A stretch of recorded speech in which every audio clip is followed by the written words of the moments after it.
Newly transfer ko ng mga tanim. Matagal ko na silang hindi nakikita at naaalagaan, kaya yan, pumangit. Ngayon, inayos ko. Hopefully, mabuhay ulit sila. Ito din. Ito din. Newly transfer ko sila ng mga tanong. Hopefully, no, makasurvive sila. Yan. Wala nang asong kalaban ito kasi naglagay na kami ng bakod. Naglagay na kami ng mini gate para hindi na sila makapasok dito sa mga garden ko. Kasi maldito tong mga asong ito eh. Nakakawalang ganang mag-garden kasi sila yung pumapatay ng aking mga tanim. Kinakalkal nila yung mga lupa dyan. Ngayon, hopefully, hindi na nila makalkal.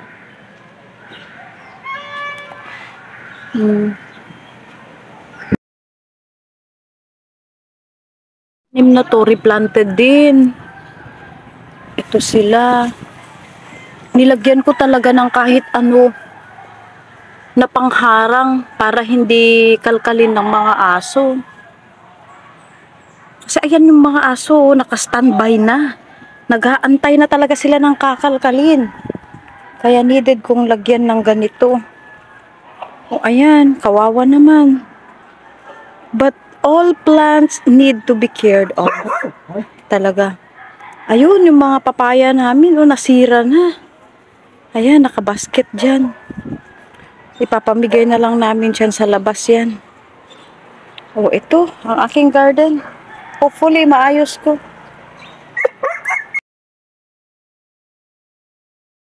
Mga buko, ready for fruit salad. O, naka-ready na yan.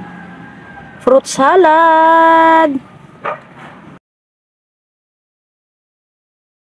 Bili ako ng tent para mulan o umaraw, dito pa rin kami sa labas mag-celebrate.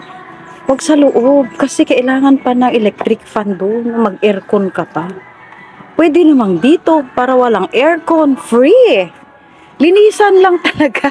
Linis ang kailangan. Linis, linis. Dito pa lang kami. Wala pa kami doon nakalinis. Wala pa. Siguro bago mag New Year matapos yan. I have to go out pa. I have to go to my clinic pa. Yahoo!